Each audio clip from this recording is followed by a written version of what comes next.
біз домбыраның құлағын қалай дұрыстаймыз, қалай күйге, әнге келтіруге болады, сол туралы бүгінгі сабағымызда айтатын боламын.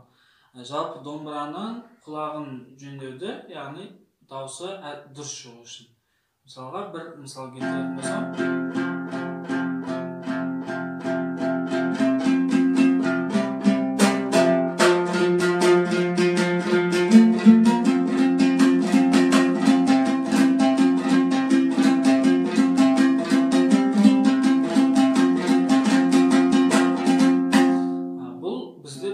дауысы тура құлағы, бұл сол кездегі. Енді бізде дауысы дұрыс емес болатын болса,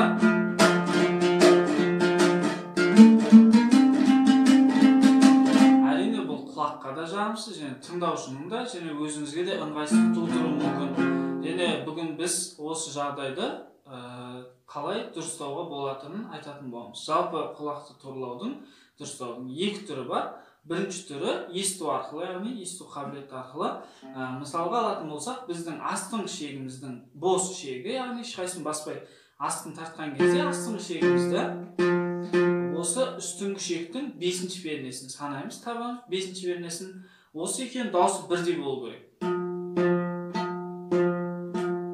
Бізде сәл келмей тұр, сондықтан қазір дұрыс турлайын, одан кейін соны тыңдап көреміз.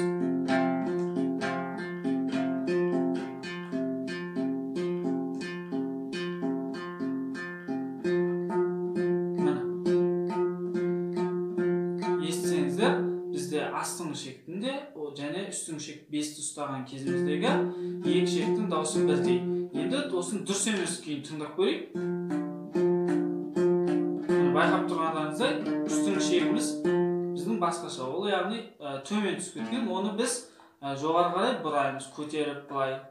Жоғары көтеру дегеніміз мынау, ал төмен түсіру дегеніміз керісінше босату шекті.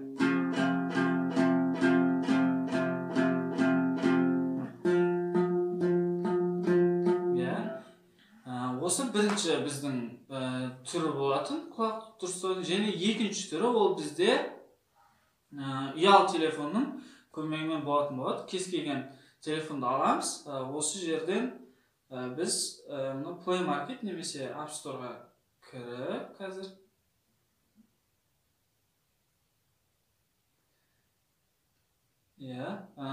Телефонды аламыз, ұялы телефон, және де Play Market немесе App Store'ға кіріп, біз мынандай домбыра тюнер деген бағдарламаны іздейміз.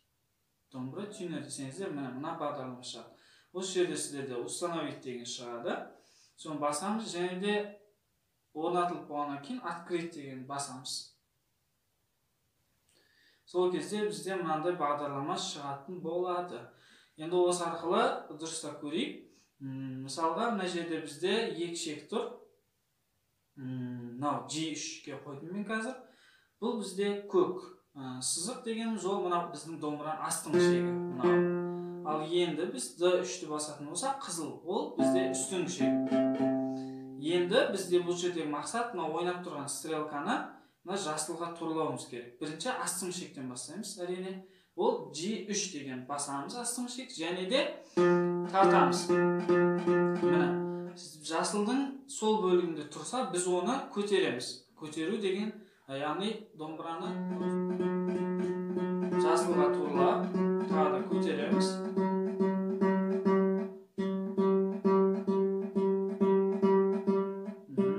Міне, бізде жасылға турланды сәл.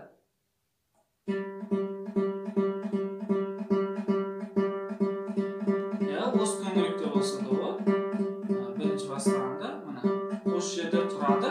Енді біз келесі D3-ті басамыз. Ол үстіңгі шек. Бізде қызылға ауысады. Және ол тағы да тартып көреміз. Тек үстіңгі шекті тартамыз. Бұнда біз не істеуіміз керек? Дауысын көтеруіміз керек екен. Былай көтеру, былай түсіру. Босату, е? Бұны біз көтереміз.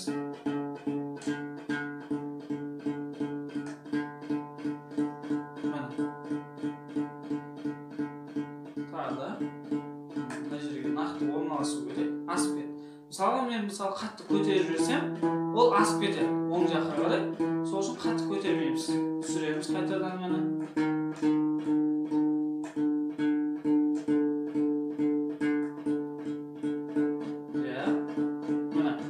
домбыра болды. Енді G3-ке қайтадан қоямыз да, екі ішекті бірге тартқан кезде бізде мына жасылда тұру керек.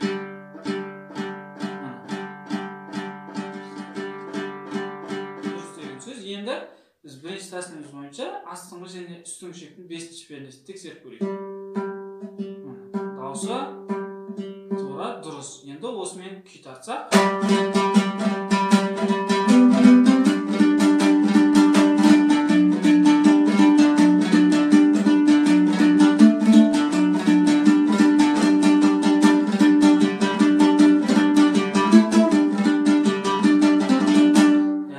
Тыңдаушыға да, сізге де, өзіңізге де жағымды дауыс шығады екен. Осылай домбыраны торлауды осындай тәсілдермен үйренсек болады.